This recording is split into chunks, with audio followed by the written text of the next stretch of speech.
नमस्कार दोस्तों, स्वागत है आपका स्टडी फॉर सिविल सर्विसेज में। फ्री वीडियो के लिए चैनल को तुरंत सब्सक्राइब कर लीजिए और नोटिफिकेशन को जरूर ऑन कर लेना। हमारा फ्री वाला टेलीग्राम ये वाला ग्रुप जरूर से जरूर ज्वाइन कर लीजिएगा। हमारे ये वाले फ्री वाले टेलीग्राम को जरूर ज्वाइन कर लीजिएगा। और यूपी पीसीएस 2020 के मेंस के लिए हमारे 2 प्रोग्राम चल रहे हैं। एक 80 days daily answer writing program चल रहा है जिसमें 4 क्वेश्चन पर डे दिए जाएंगे और पूरा उसका कंप्लीट फीडबैक मिलेगा। और दूसरा जो है ऑफिशियल टेस्ट सीरीज होगी जिसमें 12 फुल लेंथ जीएस के पेपर दिए जाएंगे, उसके फुल लेंथ आंसर दिए जाएंगे और कंप्लीट जो है पूरी चेकिंग होगी। 20-20 क्वेश्चन होंगे हर पेपर में, ठीक है। जैसे ऑफिशियल पेपर आता है वैसे ही होगा और कंप्लीट चेकिंग होगी, कंप्लीट मॉडल आंसर मिलेगा। ज्यादा जानकारी के लिए इन नंबर पर कॉल कर सकते हैं 9696066089 8562008530। Hello everyone, my name is Saurabh Singh. Welcome to this new initiative. यहाँ हम यूपी पीसीएस जीएस मेंस के सिलेबस को क्वेश्चन आंसर फॉर्मेट में कंप्लीट करेंगे। इससे पहले हमारे 4 वीडियोस ऑलरेडी हमारे चैनल पे अपलोड हो चुके हैं।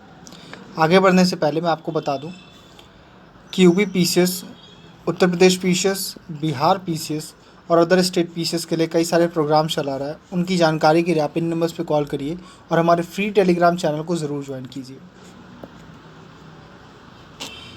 हमेशा की तरह पहले हम चारों क्वेश्चन का एक ओवरव्यू ले लेते हैं, उसके बाद इंडिविजुअली हर क्वेश्चन को डिस्कस करेंगे। फर्स्ट क्वेश्चन है स्वदेशी मूवमेंट के बारे में, 1905 का स्वदेशी मूवमेंट। क्वेश्चन आपसे कह रहा है कि जो स्वदेशी मूवमेंट था, it was a landmark event in Indian history. Indian national movement में एक तरीके का मील का पत्थर साबित हुआ। तो आपको इसका रीज़न बताना है, कैसा क्या चेंज कर दिया स्वदेशी ने, और आगे के मूवमेंट्स जो भी हो रहे हैं इंडिया में, इंडियन नेशनल मूवमेंट में आगे के जो भी मूवमेंट होंगे उसमें स्वदेशी का क्या इतना मेजर कंट्रीब्यूशन रहा, क्या टेक्निक्स सिखाई स्वदेशी ने, क्या यहाँ पे इनोवेटिव यूज़ किया गया था, या फिर ये जो स्वदेशी वर्ड है इसी ने क्या कंट्रीब्यूशन कर दिया एज अ होल। ठीक है। क्वेश्चन नंबर 2 आपसे जानना चाहता है कॉन्सेप्ट ऑफ बेसिक स्ट्रक्चर के बारे में।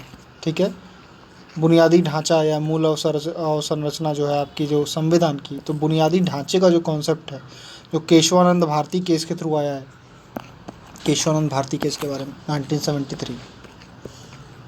तो जो केशवानंद भारती का केस है उसने किस तरीके से ये जो बेसिक स्ट्रक्चर दिया है उसका क्या रेलेवेंस है, और इस बेसिक स्ट्रक्चर को सेवियर ऑफ द कॉन्स्टिट्यूशन क्यों कहते हैं। सेवियर मतलब जो बचा सकता है किसी को। ठीक है, तो संविधान का रक्षक कहते हैं, क्यों भाई। ठीक है, ये आपसे क्वेश्चन जानना चाहता है। 2 पार्ट में क्वेश्चन आपका। क्वेश्चन नंबर 3 है GS3 एनवायरनमेंट। कोरल ब्लीचिंग क्या है, कोरल विरंजन क्या है, मतलब जो उसका रंग उड़ जाता है कोरल्स का, वो क्या रीज़न है उसका। इसके लिए जिम्मेदार कारकों के बारे में आपको लिखना है और क्या समाधान है, मतलब क्या स्टेप्स डिफरेंट लेवल पे लिया जा रहा है इसके लिए। ठीक है। नेक्स्ट क्वेश्चन है what you understand by integrity. Directly syllabus का क्वेश्चन है। इंटीग्रिटी वर्ड आपके सिलेबस में लिखा हुआ है। तो ये इंटीग्रिटी, अखंडता, ये अखंडता है क्या। ठीक है, और आपको हमेशा जानना चाहिए जितने भी वर्ड्स आपके सिलेबस में लिखे हुए हैं उनकी डेफिनेशन। GS4 का यही की है भाई, डेफिनेशन याद कर लो। पब्लिक सर्वेंट के लिए उसका क्या मीनिंग है, मतलब पब्लिक सर्वेंट की लाइफ में इंटीग्रिटी क्या होनी चाहिए, वैल्यूज़ उसकी लाइफ में क्या मैटर करेंगी, जितने भी सिलेबस के टर्म्स हैं वो पब्लिक सर्वेंट के लिए आपको याद होने चाहिए। ठीक है। And third one is real life example. ये बहुत अच्छे मार्क्स आपको दे सकते हैं। आपकी जो भी आप बात कर रहे हो ना उसको एक वज़न देंगे, उसको सब्सटेंशिएट आप कर सकते हो। तो ये होंगे आज के 4 क्वेश्चन, चारों GS के पेपर से। इंडिविजुअली सारे क्वेश्चंस को हम डिस्कस करेंगे, स्टार्टिंग विद मॉडर्न इंडिया, स्वदेशी मूवमेंट। बैकग्राउंड आपको बता दूं, 1905 बंगाल का डिवीज़न होगा। 1905 में बंगाल को बांटने के लिए कर्जन ने सिफारिश करी। उसने डिवाइड किया बंगाल को, और ये जो बंगाल का डिवीज़न हुआ इसने कहीं ना कहीं इंडियन नेशनल मूवमेंट को कमज़ोर करना चाह रहा था ये। तो इसके विरोध में जो अभी हमारा जो इंडियन नेशनल मूवमेंट है उसमें भी एक्सट्रीमिस्ट और मॉडरेट्स, तो ये जो मॉडरेट्स हैं इनका भी दबदबा था। ठीक है, तो 1905 के टाइम पे ये लोग किस तरीके से इस जो बंगाल का डिवीज़न है उसको अपोज़ करेंगे, और इसी से निकलता है आपका स्वदेशी मूवमेंट। ठीक है, यहाँ पे कांग्रेस भी होगा और कांग्रेस के बाहर के लोग भी होंगे। ठीक है, बाद में कांग्रेस इसको सपोर्ट करता है। तो मैंने बताया 1905 बंगाल डिवीजन, यहाँ से शुरू होता है। तो डिफिनीशन आपको इस क्वेश्चन की अगर आपको शुरुआत करनी है तो आपको इंट्रोडक्शन कैसे लिखना है। इंट्रोडक्शन में मैंने बताया कि क्वेश्चन के पार्ट्स को जोड़ दो आप। तो क्या बोला है यहाँ पे, स्वदेशी इंडियन नेशनल मूवमेंट, जोड़ के कुछ लिख सकते हो आप। देखिए क्या लिखा है, Swadeshi movement started as India's response to Bengal partition. ठीक है, इंडिया का रेस्पॉन्स था किसके प्रति, बंगाल के पार्टीशन पे। फिर आगे क्या लिखा मैंने, it used innovative measures and incorporated masses. आपको दिखाई देगा कि अभी से पहले मासेस के रोल को बहुत अवॉइड किया गया था, बहुत ही नेगलेक्ट किया गया था। जो जनता है, जो मेजर जनता है, जो भीड़ है, उसको यहाँ से पहली बार अगर मेजरली हमको देखने को मिलता है इंडियन नेशनल मूवमेंट में, तो ये जो जनता ज़्यादातर एक साथ आती है आपके स्वदेशी मूवमेंट में। ठीक है, और इसके बाद गांधी जी के आने के बाद 1970 से तो कई बार आपको ऐसे पब्लिक मूवमेंट्स मिलेंगे जिसमें बहुत ज़्यादा मात्रा में मासेस को इंक्लूड किया जाता है। तो डेफिनेशन में हमने लिख दिया कि इसका इट स्टार्टेड एज रेस्पॉन्स, किसके रेस्पॉन्स में, बंगाल डिवीज़न, पहली पॉइंट। दूसरा, इट यूजेस इनोवेटिव मेजर्स, मतलब इसने कुछ नए और अपरंपरागत तरीक़ों का यूज़ किया और आम लोगों को भारतीय स्वतंत्रता आंदोलन से जोड़ा। ये हो गया एक डेफिनेशन। ठीक है, दूसरा, अगस्त 1905, मैंने बताया अगस्त 1905 में एक बहिष्कार संकल्प पारित किया जाता है। कहाँ पे, कलकत्ता के टाउन हॉल में। देखिए प्रीलिम्स में सवाल पूछा हुआ है, तो कलकत्ता के टाउन हॉल में एक रिजोल्यूशन पास होगा और उसी के थ्रू इसको कहते हैं स्वदेशी रिजोल्यूशन, और स्वदेशी मूवमेंट की शुरुआत की जाती है। बेसिक आइडिया क्या था इस मूवमेंट का, स्वदेशी, हमारे खुद के देश का, मतलब कहीं ना कहीं जो ब्रिटिशर्स थे वो हम पे रूल करते थे, वो एक ब्रिटिश सुप्रीमेसी दिखाते थे कि ब्रिटेन हमसे सुपीरियर है culture wise, education wise, mind में, और इंटेलेक्चुअल, मतलब इंटेलेक्चुअली, या मतलब उनकी जो क्वालिटीज़ हैं वो बहुत ज़्यादा सुपीरियर हैं हमसे। ठीक है, स्वदेशी ने क्या काम किया, स्वदेशी का उद्देश्य क्या था कि हम अपने देश में, खुद के देश में, तो इसके बहुत सारे डायमेंशन निकले। स्वदेशी हर चीज़ का, एजुकेशन हमारी स्वदेशी होगी, गुड्स जो सामान हम बनाएंगे वो स्वदेशी निकलेगा। ठीक है, तो इस प्रकार स्वदेशी ने एक मल्टी डायमेंशनल रोल प्ले किया। तो अब क्वेश्चन में आपसे यही पूछा था कि क्यों ये लैंडमार्क है, तो अब आप बताएंगे कि ये एक महान छलांग के रूप में आप देख सकते हो, एक ग्रेट लीप फॉरवर्ड है। क्यों है, देखिए मैंने बताया आज से पहले मासेस को नहीं इंक्लूड करते थे हम, तो अब इसने क्या किया, पहली बार मासेस, चिल्ड्रेंस, स्टूडेंट्स, कॉलेज के, सॉरी चिल्ड्रन नहीं, स्टूडेंट्स, विमेन, या जो भी ऐसे मासेस जो और जनता है। पहले क्या होता था कि सारे मूवमेंट्स में, इससे पहले जो भी हमारे इनिशिएटिव थे कांग्रेस के, उसको मिडिल क्लास, जो एडुकेटेड मिडिल क्लास है, वो डील कर रहा था इनमें। भीड़ जो थी, जो टोटल मासेस थी, उनको इंक्लूड नहीं किया जा रहा था। स्वदेशी ने कुछ ऐसे तरीके अपनाए कि बाय डिफ़ॉल्ट खुद पे खुद लोग वहाँ पर जुड़ने लग जाएं। ठीक है, तो पहला क्या है कि ग्रेट लीप फॉरवर्ड, यहाँ पे इंडियन नेशनल मूवमेंट में स्टूडेंट्स, वर्कर्स और माइग्रेंट, वुमेंस को यूज़ किया, इनकॉर्पोरेट किया गया। दूसरा, ऑल आइडियोलॉजीज़, सभी तरीके की विचारधाराओं को यहाँ पे इंक्लूड किया गया। जैसे यहाँ पे मॉडरेट्स भी आए, एक्सट्रीमिस्ट भी आए। ठीक है, यहाँ पे जो ट्रेडिशनल लोग थे और उसके साथ साथ मॉडर्न लोग भी आए। तो जो कंजर्वेटिव हैं, जिनको पुराने इंडिया की पुरानी जो भी रूढ़िवादिता थी वो पसंद थी, वो भी स्वदेशी में साथ थे, और जो मॉडर्न थे वो भी साथ थे। तो एक जो इसकी खासियत थी इस मूवमेंट की वो यही थी कि इसने सारी आइडियोलॉजीज़ को लेकर काम किया। दूसरा, इसने ग्रेट लीप फॉरवर्ड थी, एक महान छलांग के रूप में देखा जाता है कि इस मूवमेंट के बाद से मासेस जो थी वो कहीं ना कहीं इंडियन नेशनल मूवमेंट के साथ जुड़ गई। तीसरा, ये मल्टी डायमेंशनल था। मैंने आपको बताया किस तरीके से मल्टी डायमेंशनलिटी दिखती है, कि मतलब बहुआयामी है। बहुआयाम किस चीज़ में देखें, कल्चर में देखें। आपको इंडियन नेशनल मूवमेंट में कल्चर को जोड़ा गया। अवनींद्रनाथ टैगोर, अवनींद्र, भारत माता की पेंटिंग बना दिया। ठीक है, उसके बाद क्या, अवनींद्रनाथ टैगोर थे, रविंद्रनाथ टैगोर ने अमर सोनार बांग्ला गाया। इसके अलावा एजुकेशन के फील्ड में बंगाल कॉलेज, जो बंगाल कॉलेज है वो इस्टेब्लिश किया गया। ठीक है, national council of education establish किया गया था। ये नेशनल लेवल पे जो हमारे स्वदेशी एजुकेशन, स्वदेशी मीडियम के थ्रू हम एजुकेशन प्रोवाइड करेंगे। ठीक है, इसमें वर्नाकुलर्स में पढ़ाई जाएगी। वर्नाकुलर मतलब जो हमारी लोकल लैंग्वेजेस हैं, हमें इंग्लिश की उस समय ज़रूरत नहीं थी, ठीक है। इंग्लिश एक तरीके से हमारे ऊपर थोपी जा रही थी, तो क्या हमारी वर्नाकुलर्स इन्फीरियर थी इंग्लिश से? नहीं। तो वर्नाकुलर्स में हम पढ़ाई करेंगे, ठीक है, यानी कि हमारे लोकल लैंग्वेजेस में पढ़ाई करेंगे। इससे लोगों को समझ में भी ज़्यादा आएगा, उनको स्टडी का रेलेवेंस समझ में आएगा। तो आपको ये देखा कि मल्टी डायमेंशनैलिटी दिख रही है, ठीक है। और क्या पॉइंट था? स्वदेशी कहीं ना कहीं इसने कुछ नए फॉर्म्स स्ट्रगल के खोजे। अभी तक मॉडरेट्स क्या कर रहे थे? पेटिशन करो, प्रेयर करो, प्रोटेस्ट करो। 3P मॉडल इसको कहते हैं मॉडरेट्स का।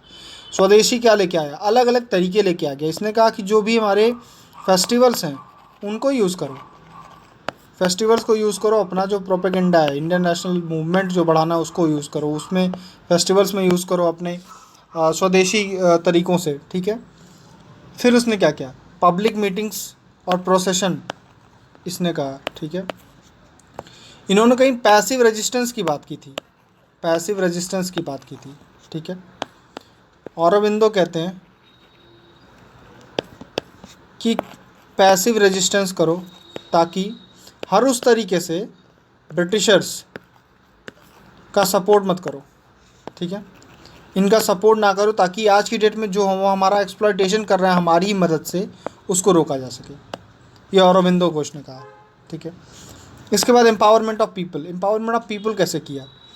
आपको अगर बता दें कि आपका कल्चर स्ट्रांग है पहले से ही, आप इन्फीरियर नहीं हो अंग्रेज़ों से, ठीक है।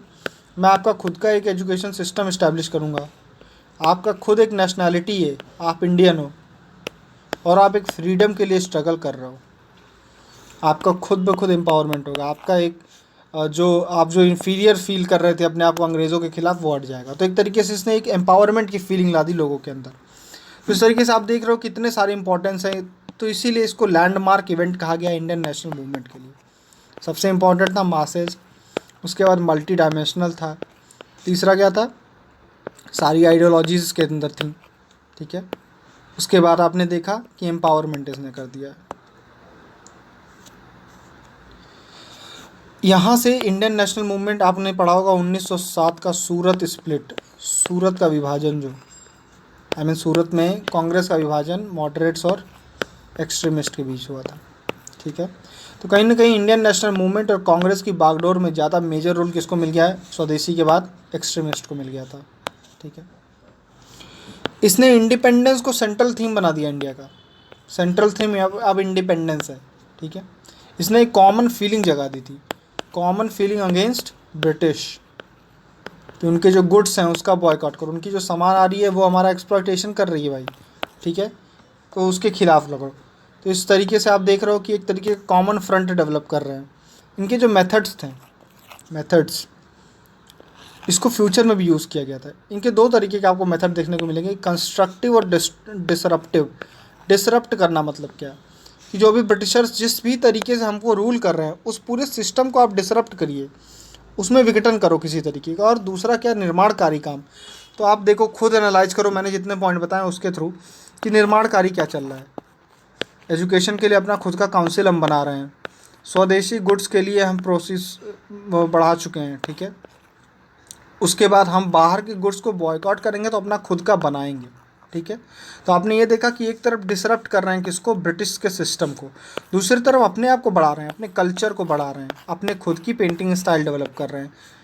तो इस तरीके से आपको दिखेगा कि दो चीज़ यहाँ पे चल रही है। एक तो डिसरप्शन करना है किसका? जो प्रेजेंट सिस्टम है, मैंने औरबिंदो की स्टेटमेंट आपको बताई थी अभी, और उसी के साथ साथ अपना खुद का जो इंडिजिनस, अपना खुद का स्वदेशी, उसको डेवलप करना है। यहाँ पे देखिए औरबिंदो ने लिखा है, संगठित प्रतिरोध के द्वारा हर उस गतिविधि का विरोध करें जो अंग्रेज़ों को हमारे शोषण में मदद करती हैं। जो भी तरीके से वो हमारा शोषण कर पा रहे हैं उस हर गतिविधि का आप विरोध करो। ये है औरबिंदो की देन। तो अभी हमने देखा किस तरीके से ये जो स्वदेशी मूवमेंट था, ये एक लैंडमार्क आप कह सकते हो, ठीक है। अब इतने ही नॉलेज के साथ आप दूसरा आंसर भी इस पर लिख सकते हो। मैं अगर क्वेश्चन इस तरीके का कर दूं कि स्वदेशी मूवमेंट ने बहुत ही इनोवेटिव तरीक़ों से प्रोटेस्ट किया, मतलब, या फिर इंडियन नेशनल मूवमेंट में स्वदेशी मूवमेंट ने इनोवेटिव प्रोटेस्ट को शुरुआत की। तो वहाँ पर भी इसी सारे एग्जांपल्स को आप लिख सकते हो। कोई बड़ा क्वेश्चन आ जाता है जो मॉडर्न इंडिया में कल्चर की बात करता है, तो वहाँ भी आप लिख सकते हो कि स्वदेशी मूवमेंट ने किस तरीके से प्रमोट किया इन चीज़ों को, ठीक है। इंडिजनाइजेशन की बात है कहीं भी, तो वहाँ भी आप स्वदेशी मूवमेंट का यूज़ कर सकते हो। क्वेश्चन नंबर 2 है बेसिक स्ट्रक्चर के बारे में, ठीक है, जो संविधान के बुनियादी ढांचे हैं उनके बारे में। क्वेश्चन क्या पूछ रहा है, ये जो कॉन्सेप्ट है इसका इवोल्यूशन आपको बताना है, कैसे इसका विकास हुआ है, कैसे ये आया हमारे कॉन्स्टिट्यूशन में, पहला पार्ट है। दूसरा पार्ट है कि संविधान का रक्षक इसको क्यों कहा गया है, संविधान का रक्षक, जिसको बेसिक स्ट्रक्चर को संविधान का रक्षक क्यों कहा गया है, ठीक है। पहला पार्ट डिफिनीशन, बेसिक स्ट्रक्चर की डिफिनीशन से शुरू कर सकते हैं आप इस क्वेश्चन को, ठीक है, क्योंकि डायरेक्टली क्वेश्चन बेसिक स्ट्रक्चर ही पूछ रहा है। तो बेसिक स्ट्रक्चर कॉन्स्टिट्यूट्स कोर और इररेफ्यूटेबल, जिसको टाला ना जा सके या जिसको इग्नोर ना किया जा सके। तो ऐसे कोर और इररेफ्यूटेबल प्रोविजंस का संगम है। हमारे कॉन्स्टिट्यूशन की कुछ कोर प्रोविजंस हैं, ठीक है। इन कोर प्रोविजंस को मिला करके हमारा एक बेसिक स्ट्रक्चर बना है, और ये ज़रूरी हैं to preserve and attain aims and objectives enshrined by our founding fathers. जो भी हमारे कॉन्स्टिट्यूशन को बनाने वाले फाउंडिंग फादर्स हैं, उन्होंने कुछ गोल्स और ऑब्जेक्टिव दिए हैं, ठीक है। इन ऑब्जेक्टिव को पूरा करने के लिए कुछ कोर प्रोविजंस हैं हमारे कॉन्स्टिट्यूशन में, जिनको नहीं चेंज करना है, और इन्हीं कोर प्रोविजन को आप कह सकते हैं basic structure of the constitution. इस तरीके से एक डेफिनेशन बनाई जा सकती है। हर डेफिनेशन कुछ तोड़ोगे आप ना तो 2-3 कंपोनेंट में बनती है। बेसिक स्ट्रक्चर की डेफिनेशन में क्या बनेगा, पहले तो ये कोर प्रोविजन है, ठीक है, ये बहुत मौलिक है, बहुत मूल है, मतलब एक तरीके से बेसिक है इस कॉन्स्टिट्यूशन के लिए, मूल है, ठीक है। दूसरा क्या है यहाँ पर, इट इज़ नेसेसरी, किस लिए नेसेसरी है, to attain objectives of founding fathers. और तीसरा लिखो कि इसको इग्नोर नहीं कर सकते आप, इसको हटा नहीं सकते। तो ये हो गया एक बेसिक स्ट्रक्चर की डेफिनेशन। हिंदी में भी यही चीज़ लिखी गई है, देखिए कि ये मूल और अकाट्य प्रावधान है।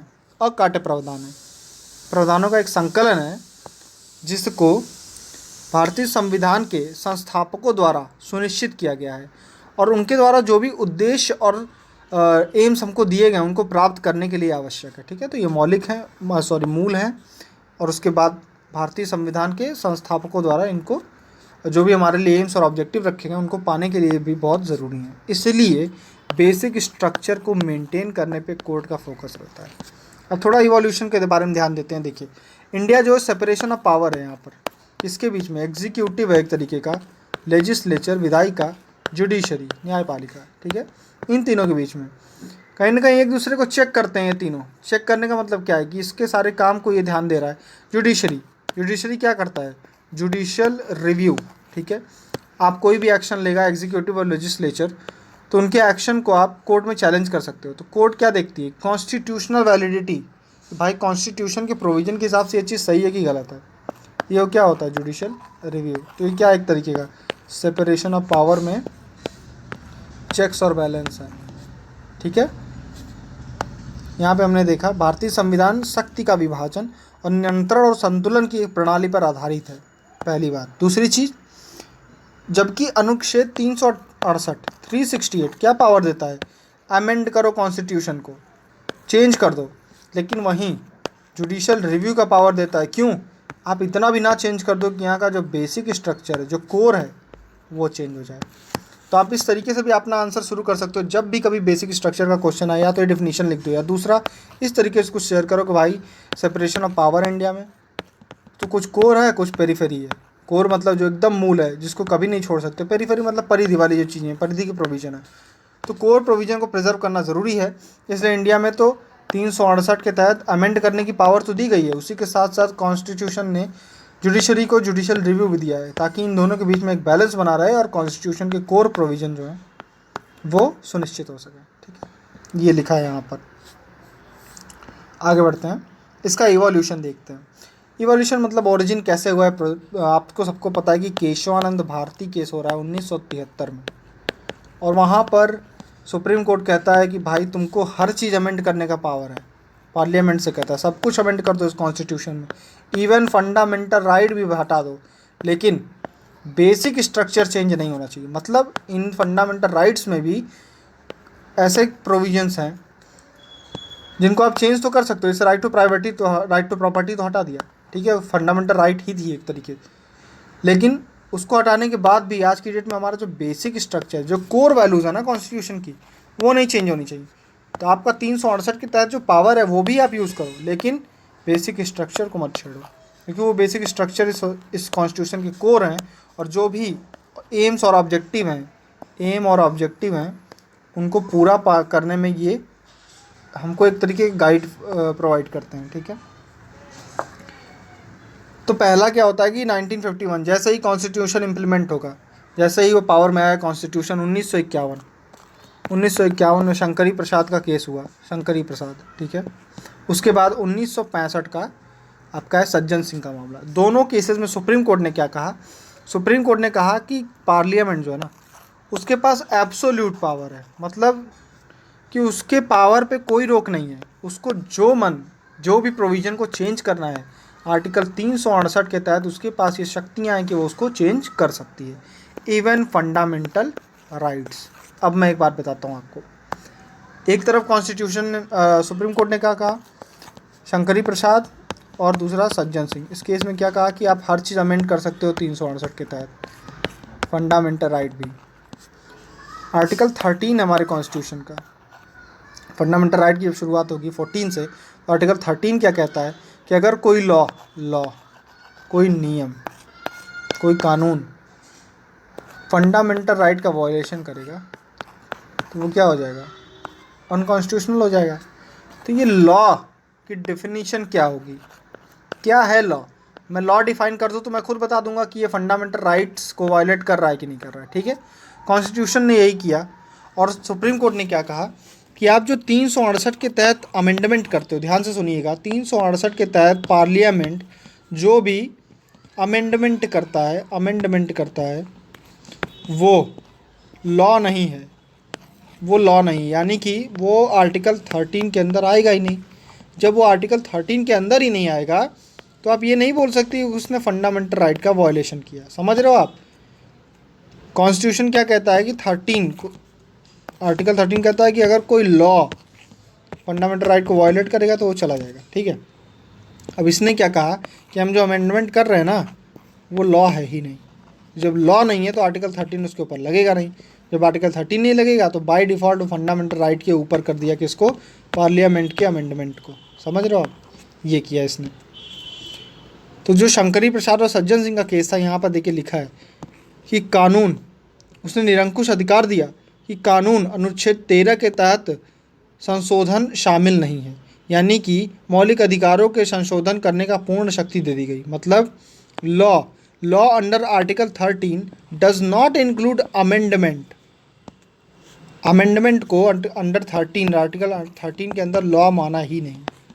जब लॉ नहीं माना तो इसके ऊपर फंडामेंटल राइट वाली कंडीशन भी नहीं लगेगी। आप आर्टिकल 13 एक बार पढ़ना, आपको समझ में आ जाएगा ये पॉइंट। फिर क्या कहता है? गोलकनाथ केस आएगा। गोलकनाथ केस में सुप्रीम कोर्ट अपने इस व्यू को पलट देगा, पूर्ण रूप से पलट देगा, और क्या कहेगा? आर्टिकल 13 में जो लॉ बोला है ना, उसके अंदर अमेंडमेंट भी आता है। मतलब हर वो अमेंडमेंट अब लॉ माना जाएगा। और चूंकि अमेंडमेंट को लॉ माना जाएगा, अगर कोई अमेंडमेंट फंडामेंटल राइट का वायलेशन कर रहा है तो उस अमेंडमेंट को आप क्या बोल दोगे? गलत बोल दोगे। समझ रहे हो आप? अब यहाँ पे पार्लियामेंट रिटेलिएट करता है, पार्लियामेंट को बुरा लगता है, और फिर कई सारे अमेंडमेंट 24, 25, 26 ये सारे संशोधन लेके आएगा, 29 पार्लियामेंट ले आएगा। इन्हीं सारे संशोधनों को चैलेंज करते हैं केशवानंद भारती जी। और फिर केशवानंद भारती केस आता है 1973 का। उसमें सुप्रीम कोर्ट ने क्या कहा? देखिए, parliament can amend any part of the constitution, any part, as long as it not alter, जब तक कि वह बदल नहीं देता है बेसिक स्ट्रक्चर। मतलब आप हर वो चीज़ अमेंड कर सकते हो, लेकिन आपको क्या नहीं बदलना है? Basic structure. मतलब उसने कह दिया कि जो आपकी अमेंड करने की पावर है ना, वो एब्सोल्यूट है, उसमें कोई रोक टोक है ही नहीं, वो एब्सोल्यूट पावर हो गई, आपकी एब्सोल्यूट पावर हो गई, निरंकुश पावर है, जो मन वो उसका आप संशोधन कर दो, लेकिन परंतु मूल संरचना में कोई भी परिवर्तन नहीं होना चाहिए। ठीक है, ये लिख दिया इन्होंने। अब यहाँ पे आप देखोगे कि जो आर्टिकल 13 वाली पूरी बातचीत थी, इसको उसने हटा ही दिया। अब इससे कोई मतलब नहीं है। अब कहीं ना कहीं कोर्ट खुद डिसाइड कर देगा कि ये बेसिक स्ट्रक्चर के अंदर अब जुडिशियल रिव्यू करेगा और खुद बता देगा कि ये बेसिक स्ट्रक्चर है कि नहीं है। आर्टिकल 13 वाला पूरा प्रोविज़न मतलब नहीं है, कोर्ट उस झंझट में नहीं फंसेगा। बस उसको अगर लगता है कि ये बेसिक स्ट्रक्चर का वायलेशन है तो बाय डिफ़ॉल्ट उस पूरे अमेंडमेंट को अनकॉन्स्टिट्यूशनल कर देगा। वहीं अमेंडमेंट की पावर भी पूरी किसको दे दी गई, पार्लियामेंट को दे दी गई। तो आप भी अमेंड करो, लेकिन हम भी चेक करते रहेंगे कि ये अनकॉन्स्टिट्यूशनल है कि नहीं है। तो एक तरीके का बैलेंस यहाँ पे मैंने लिखा है। क्यों इसको कहा गया है कि संविधान का रक्षक है, क्यों सेवियर है? इसने एक तरीके का मिडिल पाथ दे दिया। आप कभी ध्यान से सोचो, इसने कितनी बड़ी चीज़ कह दी कि हर बार हम एक डिस्प्यूट नहीं क्रिएट करेंगे, हमने एक मिडिल पाथ निकाला है। मिडिल पाथ क्या? दो चीज़ को बैलेंस कर रहा है। क्या दो चीज़? आपकी पावर 368 के तहत भी प्रिजर्व हो गई कि आपको जो अमेंड करना है करो, ज़रूरत के हिसाब से। कॉन्स्टिट्यूशन में चेंज होने चाहिए, किसी भी कंट्री के कॉन्स्टिट्यूशन में ज़रूरत के हिसाब से चेंज होने चाहिए, इंडिया में भी होना चाहिए। तो एक तरीके का प्रोग्रेसिव है जो समय के साथ बढ़ता रहे, ठीक है, रूढ़िवादी नहीं है। प्रोग्रेसिव कॉन्स्टिट्यूशन भी बना दिया हमको, लेकिन वहीं अपने पास एक जुडिशियल रिव्यू की पावर के थ्रू और बेसिक स्ट्रक्चर के थ्रू उसने कॉन्स्टिट्यूशन को सुप्रीम बनाने के लिए सुप्रीम कोर्ट ने अपने पास जुडिशियल रिव्यू के थ्रू एक प्रोविज़न भी रख लिया कि कहीं आप 368 के तहत कोर प्रोविज़न को, जो मूल हैं इस कॉन्स्टिट्यूशन के, उसको ना चेंज करो, ठीक है। तो ये दो चीज़ के बीच में एक बैलेंस बना दिया सुप्रीम कोर्ट ने। इसका एक एप्लीकेशन हुआ SR बोमई केस में। बाबरी मस्जिद गिराई जाती है, जब दूसरी सरकार आएगी तो वो बीजेपी रूल्ड सारी स्टेट्स में, जहाँ जहाँ बीजेपी की सरकार है, वहाँ क्या लगाएगा? प्रेसिडेंट रूल लगा देगा। सुप्रीम कोर्ट इस चीज़ को अपहेल्ड कर देगा, मतलब इस चीज़ को सही ठहराएगा। किस बेसिस पे? यही है बेसिक स्ट्रक्चर का इम्प्लीमेंटेशन। देखिए, वो कहता है कि जो सेकुलरिज्म है, सेकुलरिज्म, धर्मनिरपेक्षता, क्या है वो? बेसिक स्ट्रक्चर है, ठीक है। जब ये बेसिक स्ट्रक्चर था तो कहीं ना कहीं हर स्टेट गवर्नमेंट का क्या था? उद्देश्य था कि इस बेसिक स्ट्रक्चर को फॉलो करे। अगर ये राज्य इस तरीके से फंक्शन कर रहे हैं कि यहाँ पे सेकुलरिज्म नहीं है, तो ये क्या है? मतलब इसका मतलब यहाँ पे बेसिक स्ट्रक्चर का क्या हो रहा है?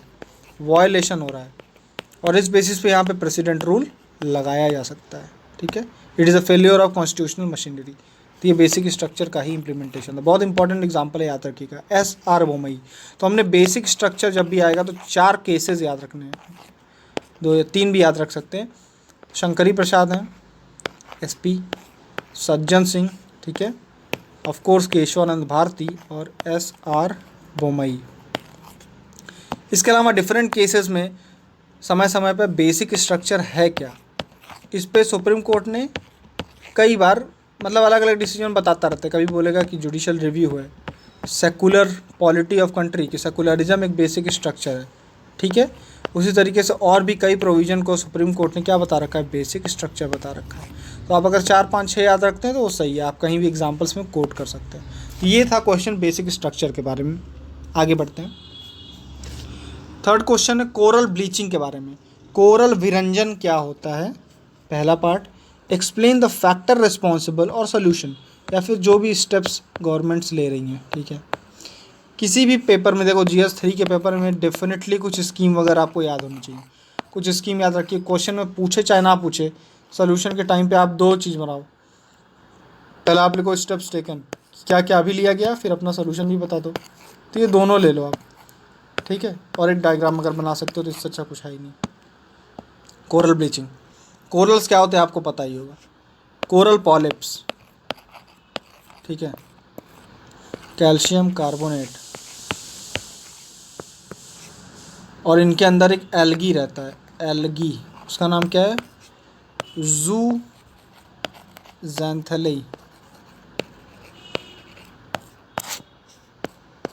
ठीक है। तो कोरल एक ऑर्गेनिज्म है, इसके अंदर क्या रहता है? एक तरीके का एल्गी रहता है। ये कहाँ, किसमें? एक तरीके के सिम्बायोटिक रिलेशन में। सिम्बायोटिक रिलेशन क्या होता है? 2 ऑर्गेनिज्म एक साथ रहते हैं और एक दूसरे को फ़ायदा पहुंचा रहे होते हैं। ये इसको कुछ फ़ायदा देगा, ये इसको कुछ फ़ायदा देगा। तो कोरल में क्या हो रहा है? जो पॉलिप्स है ना, यानी कि कोरल जो कोरल पॉलिप से पॉलिप नाम के ऑर्गेनिज्म होते हैं ये। और दूसरा ऑर्गेनिज्म मैंने क्या बताया? एल्गी जो है उसका नाम क्या है? ज़ूज़ैंथेली, ज़ूज़ैंथेली, ठीक है। ज़ूज़ैंथेली एल्गी है। एल्गी के पास क्या होगा? क्लोरोफिल, क्लोरोफिल होगा। क्लोरोफिल से क्या कर सकता है वो? फोटोसिंथेसिस, ठीक है। और यहाँ पे एक ऑर्गेनिज्म का क्या था? पॉलिप। तो पॉलिप बना है कैल्शियम कार्बोनेट से। कैल्शियम कार्बोनेट देखा होगा आपने, वो पॉलिप्स को रहने की जगह देगा, पॉलिप्स को रहने की जूज़ैंथेलाई को रहने की जगह देगा, जो एल्गी है उसको रहने की जगह देगा। एल्गी इन रिटर्न क्लोरोफिल के थ्रू खाना बनाएगा और किसको देगा? पॉलिप्स को। तो एक तरीके का क्या है? सिम्बायोटिक रिलेशन आपको देखने को मिलता है, ठीक है। ये हो गया कोरल्स के बारे में, इनके बारे में पढ़ते हैं आगे। और हाँ, इनके कुछ कंडीशन जान लेते हैं कि किस कंडीशन में कोरल पाए जाते हैं। कुछ स्पेसिफिक कंडीशन है, बहुत स्पेसिफिक हैं। देखिए कोरल दो तरीके के होते हैं, एक हॉट वाटर मतलब जो नॉर्मली वार्म वाटर्स में मिलते हैं, कोल्ड वाटर भी मिलते हैं। तो हम वार्म वाटर्स की बात कर रहे हैं यहाँ पर। वार्म वाटर में मिलेंगे, वार्म वाटर मतलब जो इक्वेटर के आसपास वाले क्षेत्र, मतलब लैटिट्यूड्स 20 to 30 डिग्री नॉर्थ और साउथ, ये वाले जो एरियाज़ है ना, नॉर्थ से लेकर साउथ तक, अर्थ ऐसे बना हुआ, यहाँ से लेकर यहाँ तक वाले जो एरिया हैं, यहाँ पर क्या मिलेंगे आपको? कोरल्स मिलेंगे। वार्म वाटर यानी कि इनको चाहिए, तो वार्म चाहिए तो कितना? करीब 27 डिग्री सेल्सियस इस पानी का टेम्परेचर में, ठीक है। 20 से 25 डिग्री सेल्सियस, 25 से 27, ये थोड़ा वार्म पानी होना चाहिए, पहला है। दूसरा क्या? ये सनलाइट इनको चाहिए। सनलाइट क्यों चाहिए? आपको समझ में आ गया होगा, इसके अंदर क्या रह रहा है? एल्गी रह रहा है। एल्गी को क्या चाहिए? फोटोसिंथेसिस करना है, इसलिए। तो दूसरा है सनलाइट होनी चाहिए। तीसरी कंडीशन क्या है? इनके ऊपर सेडिमेंट वगैरह ना जमा हो जाए, कोई भी तलछट आकर के इनके ऊपर जमा ना हो जाए। जम जाएंगे तो फिर वही एल्गी का रास्ता ब्लॉक हो गया, एल्गी को फोटोसिंथेसिस नहीं कर पाएंगे, ब्रीथ नहीं कर पाएंगे, रेस्पिरेशन नहीं होगा और ये डाई आउट हो जाएंगे, ठीक है। 3 कंडीशंस हमने पढ़ ली। फिर हमने वही करंट वगैरह की बात करी। ओशन करंट्स, अब एक्सट्रीम वार्म या कोल्ड करंट आएंगे तो उनकी वजह से भी चेंजेस हो सकते हैं, इसीलिए एल नीनो और ला नीना, इन सब सिचुएशंस में भी कोरल के ऊपर एडवर्स इफेक्ट पड़ता है, ठीक है। ये कुछ कंडीशन हमने पढ़ी कोरल्स के बारे में। अब पढ़ते हैं ब्लीचिंग क्या होती है। देखिए आपने ब्लीच देखा होगा, यहाँ पे भी कोरल की ब्लीचिंग हो रही है, मतलब कोरल जो एल्गी इनके अंदर रहता है, जूज़ैंथेलाई, उसकी वजह से और उसके अंदर क्लोरोप्लास्ट होता है, उसकी वजह से इसके जो कोरल्स होते हैं ना, इनके बहुत ही प्यारे कलर्स होते हैं, खूबसूरत रंग के दिखते हैं ये। ब्लीचिंग का मतलब क्या होगा कि ये जो कलर उड़ गया, तो डेफिनेशन क्या लिखी या क्या कैसे इंट्रोडक्शन किया देखते हैं। When due to many natural or anthropogenic reasons, coral expel zooxanthellae living in their tissues, they turn white. 3 चीज़ हुआ क्या? नेचुरल या ह्यूमन किसी भी कारण की वजह से अगर जो कोरल है वो अपने अंदर रहने वाले एल्गी, क्या नाम है उसका, जूज़ैंथेलाई, को बाहर फेंक देता है, और तब इस कोरल का कलर क्या हो जाएगा? वाइट। और इसी को हम क्या कहते हैं? कोरल ब्लीचिंग, ठीक है। किसी भी रीज़न से हो सकता है, ह्यूमन या नेचुरल। ये हो गया डेफिनेशन या इंट्रोडक्शन। रीजंस क्या हो सकते हैं? देखिए हमने पढ़ा कि किस किस कंडीशन में वो अच्छे से रह सकता है। टेम्परेचर पढ़ा था, ठीक है। सेडिमेंट के बारे में पढ़ा था। ओशन की एसिडिटी क्या होती है, कितनी होनी चाहिए। सनलाइट के बारे में पढ़ा था। इसी के आसपास में अगर बात करेंगे तो रीजन्स भी बन जाएंगे। तो रीज़न को हमेशा जो भी इन्वायरमेंट रिलेटेड पॉइंट्स हैं उसमें हमेशा आप 2 तरीके से लिख सकते हैं, एक तो इन्वायरमेंटल रीजन्स या नेचुरल रीजन्स, और एक ह्यूमन या एंथ्रोपोजेनिक रीजन, ठीक है। ऐसे बांट के लिख सकते हैं। मानवजनित भी कुछ हो सकता है और कुछ नेचुरल होता है, प्राकृतिक कारक होते हैं। पहला देखिए, राइज इन सी टेम्परेचर, समुद्र का जो तापमान है उसमें वृद्धि हो रही है। सबको डिटेल में पढ़ते हैं कैसे। पहला तो यही है कि भाई ग्लोबल वार्मिंग बढ़ रही है, ग्लोबल वार्मिंग जो है वो बढ़ रही है, उसकी वजह से समुद्र के तापमान में क्या हो रही है? वृद्धि हो रही है। जब तापमान में वृद्धि होगी तो उनकी सहनशीलता बहुत कम होती है। मैंने बताया कि लिमिटेड टेम्परेचर में ही रह पाते हैं, उस टेम्परेचर से ज़्यादा होगा ना या कम होगा, दोनों केस में इनके ऊपर खतरा होता है, तो दोनों केस में ये मरते हैं और उसकी वजह से कोरल ब्लीचिंग होती है। पहला हो गया। राइज इन सी टेम्परेचर है, और राइज इन सी लेवल भी याद रखो आप।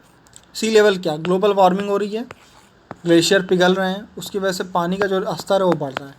पानी का स्तर बढ़ेगा तो इनको क्यों खतरा हो रहा है? ये तो पानी में ही रहते हैं।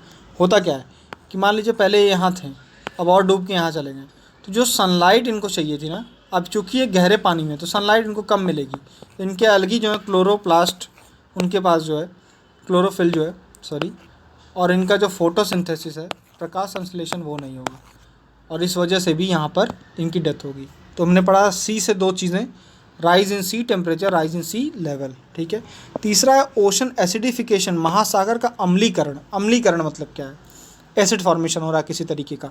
होता क्या है कि कार्बन डाइऑक्साइड जो इतनी अधिक मात्रा में ह्यूमंस के द्वारा उत्सर्जित की जा रही है, वो जब एटमॉस्फेयर में होती है तो उसका एक मेजर पोर्शन ओशंस के द्वारा एब्जॉर्ब किया जाता है, ठीक है, ध्यान दीजिए, ओशन के द्वारा एब्जॉर्ब किया जा रहा है जब ये नेचुरल प्रोसेस है। लेकिन आज की डेट में इतनी ज़्यादा कार्बन डाइऑक्साइड हम इमिट कर रहे हैं कि ज़्यादा ये यहाँ पर एब्जॉर्प्शन हो रहा है ओशन में कार्बन डाइऑक्साइड का, उसकी वजह से यहाँ पे एक एसिड फॉर्मेशन हो रहा है, ठीक है। पीएच लेवल जो है इसका ओशन का वो गिरता जा रहा है, एसिडिक हो रहा है पीएच, और जब ये एसिडिक होता है तो उससे कैल्शियम कार्बोनेट उसका डिज़ोल्यूशन हो जाता है, डिज़ोल्व होने लगता है ये। जब ये डिज़ोल्व होगा तो मैंने क्या बता रहा शुरुआत में कि कोरल्स क्या होते हैं, एक तरीके के कैल्शियम कार्बोनेट ही तो हैं। जब ये कैल्शियम कार्बोनेट डिज़ोल्व होगा तो कोरल्स की क्या नाम है, डेथ होगी। कोरल के ऊपर ही वो रह रहे थे पॉलिप्स भी नहीं रहेंगे, तो क्या होगा यहाँ पे कोरल का ब्लीचिंग, ठीक है। Calcium carbonate ocean acidification. Next क्या है, इंक्रीज सेडिमेंटेशन, सेडिमेंट्स इरोजन बहुत ज़्यादा अगर हो, इरोजन की वजह से बहुत सारा सेडिमेंट अगर आकर इनके मुंह पे जम जाए, इनके ऊपर जम जाए, फोटोसिंथेसिस ब्लॉक होगी, इनका रेस्पिरेशन ब्लॉक होगा और इवेंचुअली ये डाई, ये भी एक रीज़न है, ठीक है। वृद्धि होगी किसमें, तलछट में। नेक्स्ट क्या है, एल नीनो ला नीना हम पढ़ चुके हैं, इससे ओशन करंट और ओशन टेम्परेचर में चेंजेस आ सकते हैं। जिस जगह का पानी यूजुअली ठंडा होना चाहिए था या नॉर्मल जिस भी टेम्परेचर होना चाहिए था, उसमें एल नीनो या ला नीना की वजह से टेम्परेचर चेंजेस भी हो जाते हैं और उसकी वजह से भी इनके ऊपर दिक्कत होती है। ह्यूमन इंडूस क्या हो सकता है, बहुत सारे रीजंस हैं। अभी आपने रिसेंटली पढ़ा होगा मालदीव्स वाला एरिया, ऑयल स्पिल,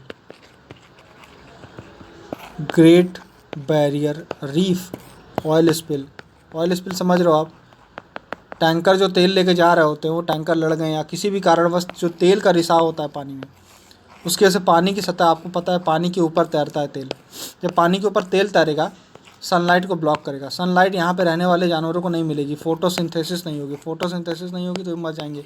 जब कोरल मर जाएंगे, सॉरी एल्गी मर जाएंगी तो क्या हो जाएगा, कोरल ब्लीचिंग, विरंजन, ठीक है। डिजीजेस, किसी भी तरीके की बीमारी हो गई कोरल को अगर, एक ही है। फिर है फिशिंग, ऑयल स्पिल हमने पढ़ लिया। फिशिंग देखिए एक तरीके की होती है डीप सी फिशिंग, बहुत बड़े बड़े ट्रॉलर्स लेकर के डीप सी में फिशिंग की जाती है और ये फिशिंग इतनी ज़्यादा इन्वायरमेंट के लिए ख़तरनाक होती है कि आप ओशन का रिलेटेड कोई क्वेश्चन होता है तो उसमें आप डीप सी फिशिंग का नाम लिख सकते हो, ठीक है। इन्वायरमेंटल हज़ार्ड एक तरीके का ये, और उसका सारा अदर फिशेस को लेकर के कोरल्स पे भी उसका नेगेटिव इम्पैक्ट पड़ता है, ठीक है। उसके अलावा कोरल माइनिंग होता है, कोरल की ही माइनिंग कर दी जाए, कोरल्स को डायरेक्टली वहाँ से उखाड़ा जाए। क्यों उखाड़ा जा सकता है, कई रीज़न हो सकते हैं। कई टूरिस्ट होते हैं जिनको सोवेनियर के रूप में वो कोरल्स को रखते हैं अपने पास, ठीक है। अदर रीज़न भी हो सकते हैं, कोरल्स की यूज़ को सीमेंट इंडस्ट्री में भी कोरल्स को यूज़ किया जा सकता है। तो कोरल माइनिंग पे एक अलग क्वेश्चन बन सकता है या प्रीलिम्स में पूछ सकता है, कोरल माइनिंग होती है, इसके रीजंस क्यों, सोवेनियर हो गया, सीमेंट हो गया, अदर भी हो सकते हैं, ठीक है। और क्या कर रहे हैं, डीप सी फिशिंग के साथ साथ एक्सप्लोसिव फिशिंग भी करते हैं। कभी कभी क्या होता है कि एक्सप्लोजिव्स को यूज़ किया जाता है पानी के अंदर, इससे क्या होता है जो फिशेज़ होती हैं ना वो स्टंड हो जाती हैं, मतलब एक तरीके से वो सुन्न पड़ जाती हैं, मूवमेंट उनका रुक जाएगा और ऐसे में उनको पकड़ना ईजी हो जाता है। लेकिन जब आप ऐसा एक्सप्लोजिव यूज़ करके फ़िशिंग करते हो तो ऐसे केसेस में कोरल्स के भी ऊपर निगेटिव इम्पैक्ट पड़ता है। तो ये कुछ हमने पढ़े कोरल ब्लीचिंग के कारण, ठीक है। फिर हम पढ़ते हैं स्टेप्स क्या क्या लिए गए हैं। कुछ ऐसी ऑर्गेनाइजेशन बनाई है, इनिशिएटिव बनाए जो आपको याद होने चाहिए, बस नाम लिख देने भर से काम बन जाता है। ये आप नोट करिए और ख़ुद याद कर लीजिएगा। पहला क्या है, global coral reef monitoring network, coral reef global level पे जितनी भी उसकी मॉनिटरिंग करेगा, ठीक है। हिंदी में भी यही नाम है इसका, global coral reef monitoring network. दूसरा क्या है, ग्लोबल कोरल रीफ अलायंस, कई सारी कंट्रीज एक साथ मिली होंगी तो अलायंस है, ठीक है। ये मॉनिटरिंग कर रहा है, ये एक अलायंस है। तीसरा है इंटरनेशनल कोरल रीफ इनिशिएटिव, ठीक है। ये 3 ऑर्गेनाइजेशन आपको कहाँ दिख रहे हैं, इनिशिएटिव्स इंटरनेशनल लेवल पे दिख रहे हैं, ठीक है। नेशनल लेवल पे क्या क्या दिख रहा है आपको, coastal regulation zone, coastal area उसको कई सारी जोन्स में बांटा गया है। यहाँ पे क्या डेवलपमेंटल एक्टिविटी, ध्यान दीजिएगा, डेवलपमेंट एक्टिविटी कैसे होगी, किस प्रकार की होगी, क्या अलाउ है क्या नहीं अलाउ है, ये सब डिसाइड करता है क्या, कोस्टल रेगुलेशन जोन। तो इंडिया में कोस्टल रेगुलेशन जोन अगर हो, आप खुद सोचो कि यहाँ के हम कोस्ट पे जो भी डेवलपमेंट है ह्यूमन के द्वारा जो यहाँ पे निगेटिव चीज़ें की जा सकती हैं उसको आप अगर रेगुलेट कर रहे हैं, विनियमित कर रहे हैं, तो कोरल्स के ऊपर होने वाले जो हानिकारक प्रभाव हैं उसको भी तो आप कम कर दोगे। इसलिए coastal regulation zones important point है। उसके बाद क्या है, नेशनल प्लान बनाया गया, national plan for aquatic ecosystem. सारे ही एक्वेटिक इकोसिस्टम जो भी जल से रिलेटेड जो हमारे पारिस्थितिकी तंत्र हैं, जलीय पारिस्थितिकी तंत्र हैं, उनका जो सुरक्षा करनी है उनकी, उससे रिलेटेड है क्या, national plan for aquatic ecosystem. उसके बाद क्या है, कोरल ब्लीचिंग का अलर्ट, एक ऑर्गेनाइजेशन है इनकॉइस, देखिए हिंदी में भी इसका नाम यही होगा, इंडियन, ध्यान दीजिए, Indian national centre for ocean information services ऐसे करके इनकॉइस है, ठीक है। ये क्या करता है, कोरल ब्लीचिंग से रिलेटेड आपको वार्निंग देता है, देखिएगा उसको मॉनिटर करेगा, एक वार्निंग आपको देगा, तो आप फिर सही समय रहते इसके लिए प्रावधान कर सकते हो कुछ। एक बायो रॉक सिस्टम है, अभी रिसेंटली न्यूज़ में था, बायो रॉक, इसका प्रयोग क्यों किया जाता है, कैसे बनता है, बायो मतलब लाइफ, रॉक मतलब आपको पता ही है। एक्चुअली एक तरीके का इंजीनियरिंग टेक्निक है जिसके थ्रू पानी के अंदर एक कोई रॉड डाल के उसको शायद करंट प्रोवाइड किया जाता है, और इसकी वजह से यहाँ पर जो कोरल्स होते हैं ना, उनके फॉर्मेशन में, उनका रेट ऑफ फॉर्मेशन, उनके बनने की जो दर है वो बढ़ जाती है, और यही जो प्रोसेस है इसको कहते हैं बायो रॉक या कोरल का रीस्टोर कर रहे हैं यहाँ पर उनको, ठीक है। नेक्स्ट कुछ फैक्ट्स आपको बताता हूँ। अगर कोरल ब्लीचिंग पे क्वेश्चन है तो इंट्रोडक्शन के पॉइंट्स में भी आप इसको लिख सकते हो कि यूनाइटेड नेशन ने कहा कि 70% जो धरती के कोरल्स हैं वो क्या है, थ्रेटेंड है, उन पे किसी न किसी तरीके का खतरा चल रहा है, ठीक है। दूसरा आप लिख सकते हो कि पलाऊ नाम की जो कंट्री है उसने क्या किया, सनस्क्रीन को बैन कर दिया। उनको वहाँ जो बीचेस हैं वहाँ पे आप सनस्क्रीन लगाते होगे, जब आप सनस्क्रीन लगा करके ऐसे वाटर में इंटर करोगे तो कुछ ऐसे कंपोनेंट्स हैं उस सनस्क्रीन के जो इस कोरल को नुकसान पहुँचा रहे थे, तो उन्होंने इसको बैन कर दिया, उस सनस्क्रीन को, ठीक है। धूप के टाइम पे लोग लगाते हैं सनस्क्रीन जो है, उसको इन लोगों ने बैन कर दिया। कौन कंट्री, पलाऊ। इसको आप यूज़ कर सकते हो एज अ फैक्ट, ठीक है। ये हमारे इंडिया में कहाँ कहाँ पे कोरल्स आपको देखने को मिलेंगे, इसका एक मैप है, देखिए।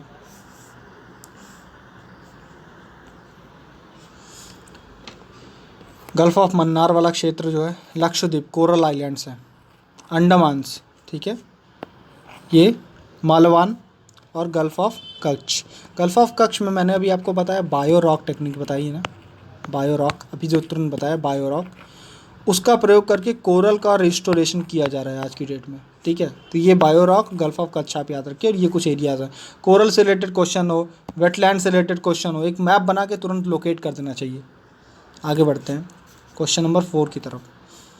आज का लास्ट क्वेश्चन है एथिक्स के बारे में। व्हाट इज़ इंटीग्रिटी, आप इंटीग्रिटी यानी कि अखंडता से आप क्या समझते हो, और एक सिविल सेवक के लिए अखंडता को एक मुख्य मूल माना गया है। मतलब जो भी सारी वैल्यूज़ मानी जाती हैं किसी भी सिविल सर्वेंट के लिए, उसमें एक मेजर वैल्यू होती है, एक मेजर क्वालिटी होती है क्या, कि वो इंटीग्रिटी उस आदमी के अंदर होनी चाहिए।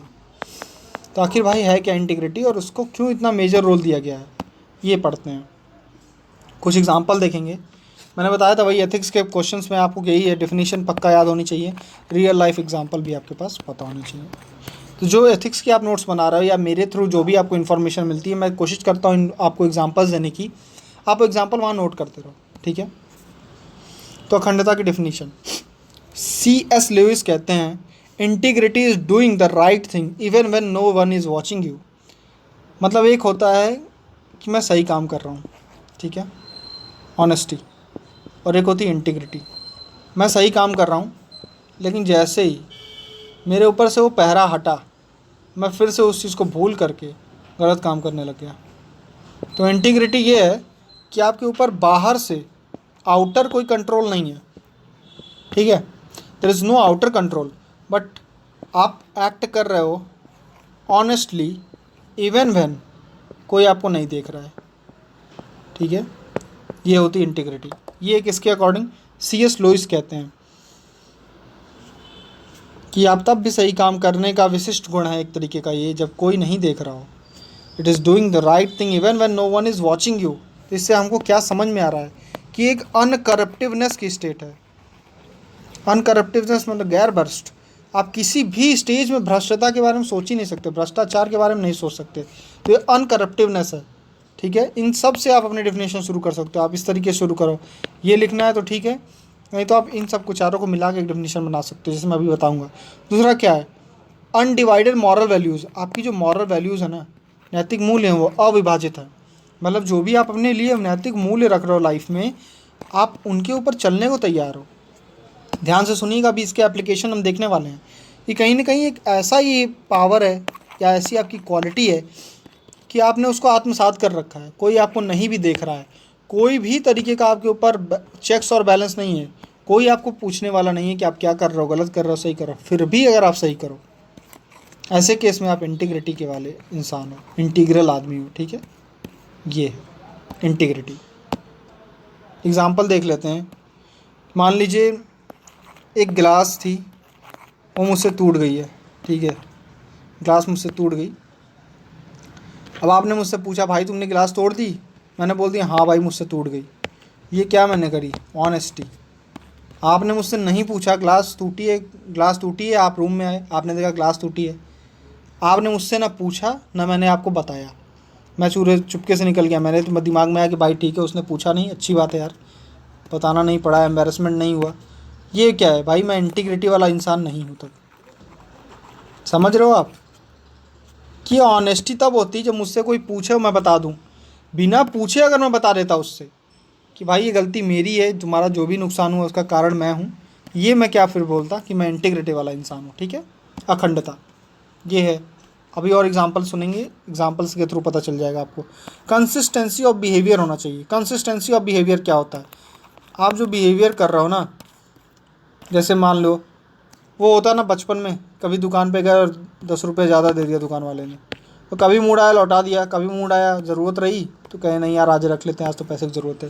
कंसिस्टेंसी नहीं हो रही, एक दिन ऑनेस्ट एक दिन नहीं, ये नहीं होना चाहिए। खेमका, अशोक खेमका जी ने देख लो आप, 53 बार उनका सस्पेंशन। हो सकता है 20 बार के बाद उनको समझ में आता है यार कि लाइफ बड़ी टफ होती जा रही है, छोड़ दो। तो 20 बार क्या, 20 बार आप सिस्टम से लड़े, बाकी आपने छोड़ दिया, तो ये आप इंटीग्रिटी फिर नहीं होती। वो अभी तक लड़ रहे हैं, तो आपको क्या दिख रहा है? एक तरीके की क्या दिख रही है? संगति दिख रही है, विसंगति नहीं दिख रही है, संगति दिख रही है। जो उन्होंने एक अपने लिए वैल्यूज सेट किए ना, उसको वो हमेशा फॉलो करने को तैयार हैं। तो अब मैं फिर से एक बार इसको समराइज़ करता हूँ। एक और चीज़ है, कथनी और करनी में सामंजस्य होना चाहिए। मैं कह रहा हूँ आपको ये फॉलो करो, और ख़ुद वो नहीं फॉलो कर रहा हूँ। लोग कहते हैं चैरिटी बिगिंस एट होम, कि आपको जो दुनिया को सिखाना है वो अपने घर से शुरू करो। तो ये इंटीग्रिटी और अखंडता के लिए एक वन ऑफ द फीचर्स है उसका। ठीक है, गांधी जी ने जैसे कहा था नॉन वायलेंस। अब गांधी जी खुद बंदूक की बात करें और आपको नॉन वायलेंट रहने को कहें तो गलत होता, लेकिन वो इंटीग्रिटी हम क्यों मानते हैं, इंटीग्रिटी में उनका एग्जाम्पल क्यों देते हैं? वो भाई भूख हड़ताल पे बैठ जाते थे, स्टारवेशन तक, कभी उन्होंने वायलेंस की बात नहीं की। तो आप ये देखोगे कि जो भी उनकी लाइफ का आज की क्रक्स है ना, वो उन्होंने उस चीज़ को फॉलो किया है, उसको जीने के बाद उन्होंने प्रपोज किया, और जीने के बाद उसको लोगों को उन्होंने बताया। तो एक तरीके से कथनी और करनी में एक सामंजस्य की स्थिति है। ये है इंटीग्रिटी का मोटा मोटा समझ। फिर से पढ़ते हैं इंटीग्रिटी क्या है।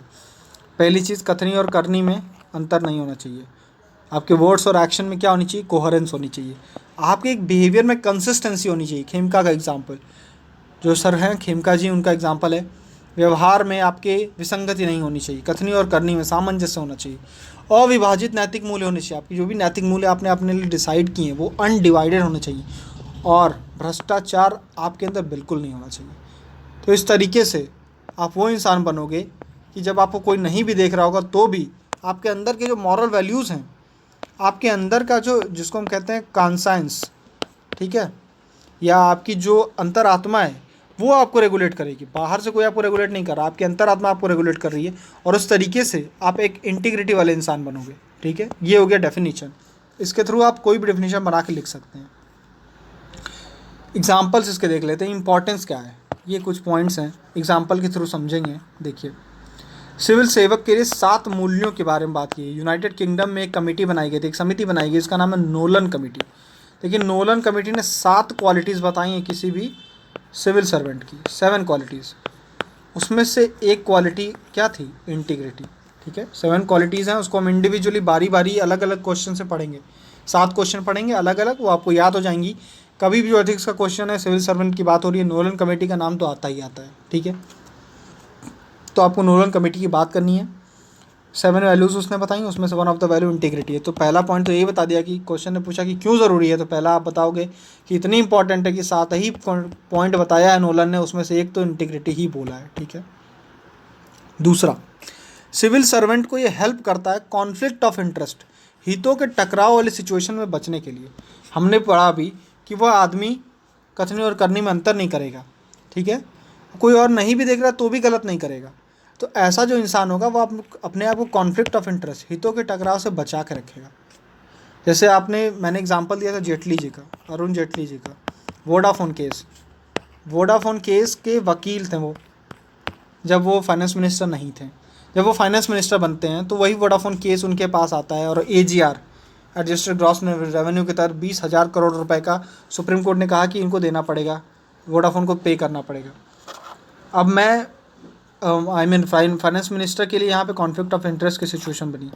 एक तरफ वो वकील थे, वकील होने के कारण उनका क्या है, सबसे पहला रोल क्या था कि वो वोडाफोन को, जो वोडाफोन के लिए डिज़ायर्ड रिजल्ट है वो प्रोवाइड करें, मतलब वोडाफोन को जिताएं।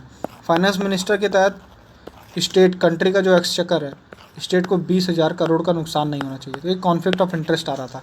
उन्होंने लिखित रूप में दिया कि जो आज के बाद वोडाफोन का जो भी सारे केसेस होंगे, जो भी फाइल्स वगैरह हैं, वो किसके पास जाएंगी, उनकी सबऑर्डिनेट उस समय थी निर्मला सीतारमण, उनके पास जाएगी। तो ये इंटीग्रिटी वाली सिचुएशन है कि किसी ने उनसे पूछा नहीं, किसी ने उनको बोला नहीं, लेकिन खुद से इस चीज़ को सेंस करते हुए उन्होंने कॉन्फ्लिक्ट ऑफ इंटरेस्ट से बचने के लिए एक इंटीग्रिटी का एग्जाम्पल उन्होंने सामने पेश किया है। तो ये हम कह सकते हैं क्या कि इंटीग्रिटी का एग्जाम्पल है, और इंटीग्रिटी ने ही उनको हेल्प किया किससे बचने में, कॉन्फ्लिक्ट ऑफ इंटरेस्ट, हितों के टकराव से बचने के लिए। ठीक है, अरुण जेटली जी का एग्जाम्पल आप लिख सकते हो। मेंटेन अनकरप्टिवनेस, एस मंजूनाथ के बारे में आपने पढ़ा होगा। इन्होंने अपने के लिए एक मॉरल वैल्यू सेट करी क्या, कि वो ऑनेस्टी और इंटीग्रिटी वाले इंसान हैं, वो लाइफ में ये फॉलो करेंगे। उन्होंने उस हद तक उसको फॉलो किया कि उनकी जान पे बन पाई, उनकी डेथ हो गई, लेकिन फिर भी he stood for his values. उनकी वैल्यू क्या थी कि भाई वो ऑनेस्ट है। तो ये क्या है, ये है एक इंटीग्रिटी वाले ह्यूमन की पहचान। ठीक है, नेक्स्ट पॉइंट है to avoid crisis of conscience, जो आपकी अंतरात्मा है। क्राइसिस ऑफ कंसाइंस क्या होता है कि आपकी अंतरात्मा कुछ और कह रही है, लेकिन किसी भी कारणवश, किसी के प्रेशर में, अपने खुद के लालच में, या अपने फ़ायदे के चक्कर में, या किसी भी और बाहर एक्सटर्नल या इंटरनल किसी रीजंस की वजह से आप अपनी अंतरात्मा की आवाज़ न सुन करके अगर उसके खिलाफ एक्शन लेते हो या उसके बारे में सोच रहे हो, तो आप कहीं ना कहीं अंतरात्मा की एक क्राइसिस आपको देखने को मिलेगी। अंतरात्मा का संकट इसको कहते हैं कि आप कर कुछ और रहो लेकिन आपका दिल कुछ और कह रहा है। ये वाली सिचुएशन जब आती है तो आपको देखोगे कि आप क्राइसिस ऑफ कंसाइंस है। सिंडलर्स लिस्ट मूवी एक, उसमें आपको एक एग्जाम्पल दिख सकता है, जिन्होंने देखा है उनको पता होगा। तो कनन गोपीनाथन का एग्जाम्पल देखते हैं। कनन गोपीनाथन अभी क्या एक IAS ऑफिसर थे, एक्स IAS ऑफिसर थे। इन्होंने रिज़ाइन किया, कब किया, आर्टिकल 370 जब जम्मू कश्मीर से सेंट्रल गवर्नमेंट ने हटाया तब। क्यों किया, क्योंकि इनके हिसाब से वहाँ के लोगों की जो फंडामेंटल राइट थी उसका वायलेशन कर रहा था। जो आपका सेंट्रल गवर्नमेंट था, फंडामेंटल राइट का वायलेशन किया, इंटरनेट बंद कर दिया। तो स्पीच एंड एक्सप्रेशन का जो आपका फंडामेंटल राइट है, ठीक है, बोलने की अभिव्यक्ति जो है, उसको रोक दिया। इतने दिनों तक कई लीडर्स का हाउस अरेस्ट कर दिया। तो इस प्रकार इनके अकॉर्डिंग ये जो चीज़ें थी, ये कहीं ना कहीं इनकी अंतरात्मा की जो आवाज़ है ना, वो इन्हें अलाउ नहीं कर रही थी कि वो उस गवर्नमेंट का पार्ट बन सकें या उस मशीनरी का पार्ट बन सकें। एज अ सेंट्रल गवर्नमेंट का अगर आप ऑफिसर हो, IAS हो, तो कहीं ना कहीं आपको हर वो एक्शन का आप सपोर्ट ही तो कर रहे हो, आप उसको इम्प्लीमेंट करने वाले पर्सन हो। तो इनके लिए एक क्राइसिस ऑफ कंसाइंस की सिचुएशन बन गई थी कि इनकी अंतरात्मा जवाब ही नहीं दे रही थी। इनकी अंतरात्मा का इतना गहरा संकट था कि इन्होंने रिज़ाइन किया। तो ये हैं कौन, कनन गोपीनाथन, KG कनन गोपीनाथन, इनके बारे में आप पढ़ सकते हो। ठीक है, तो ये कुछ एग्जांपल हमने दिए हैं अरुण जेटली जी का, कनन गोपीनाथन का, अरुण जेटली का conflict of interest, Kannan Gopinathan का, ठीक है, S मंजूनाथ का। इसके अलावा आपको बहुत सारे एग्जांपल मिल सकते हैं, अशोक खेमका जी का, ठीक है, ये आपको क्या मिल रहा है, इंटीग्रिटी के एग्जाम्पल मिले हैं आपको। शास्त्री जी का एग्जाम्पल मिलेगा, लाल बहादुर शास्त्री जी का। तो इस तरीके से आप और सारे एग्जाम्पल जुटा सकते हो। एथिक्स के क्वेश्चन में ज़रूर से ज़रूर ज़्यादा से ज़्यादा एग्जाम्पल लिखिए, वही आपके जो भी पॉइंट मैं बोल रहा हूँ, मैं ऐसे ही आपको पॉइंट बताता तो आपको भी शायद इंटरेस्ट नहीं आता, लेकिन ये एग्जाम्पल आपको बता रहे हैं कि सही ये पॉइंट्स जो है वो वैलिड है, रियल लाइफ में ऐसा कुछ होता है, रियल लाइफ में इंटीग्रिटी एग्जिस्ट करती है। ठीक है, तो इस तरीके से एथिक्स का आंसर लिखना है जो थोड़ा रियलिटी के आसपास में हो, डेफिनेशन के साथ शुरू करना है। ठीक है, तो फिर आज के लिए इतना ही। Thank you so much.